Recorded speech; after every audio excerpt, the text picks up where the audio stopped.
Have you ever wondered why certain instruments became cornerstones of early jazz, creating that distinct sound we love? The answer might surprise you, tracing back to an even earlier, vibrant musical tradition that truly set the stage. Yes, absolutely.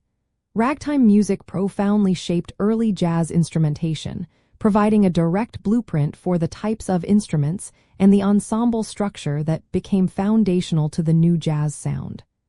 Without ragtime, early jazz would have sounded very different. The primary reason for this influence lies in ragtime's immense popularity and its established performance practices. Before jazz emerged, ragtime bands, often derived from brass bands and dance orchestras, were common across America. These ensembles already featured instruments like the cornet, trombone, clarinet, banjo, tuba or string bass, and drums, with the piano at the heart of the ragtime style itself.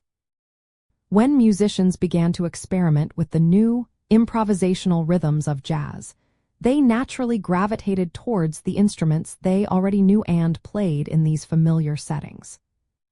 To hear this connection for yourself, listen closely to early jazz recordings, especially those from New Orleans. You will notice the prominent role of the piano, often laying down a rhythmic foundation that echoes ragtime's syncopated patterns.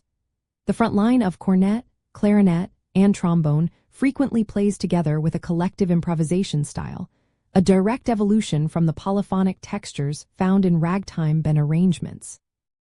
Pay attention to the often driving, percussive rhythm section, featuring banjo or guitar, alongside the drums and bass instrument, which provided the energetic pulse for both ragtime and early jazz. One fascinating insight is how the concept of the jazz front line and rhythm section evolved directly from these earlier ragtime and brass band setups. Musicians like Jelly Roll Morton, a pivotal figure, effectively merged ragtime's structured compositions with jazz's improvisational flair, often adapting ragtime pieces for small jazz ensembles. The banjo and tuba, for example, were central to ragtime and marching bands, and they seamlessly transitioned into early jazz, providing rhythmic and harmonic support before the guitar and string bass became universally dominant.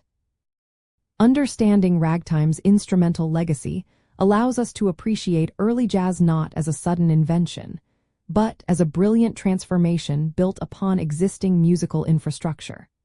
It highlights how creativity often blossoms from familiar ground, enriching our musical heritage with each innovative step and deepening our connection to these timeless American art forms.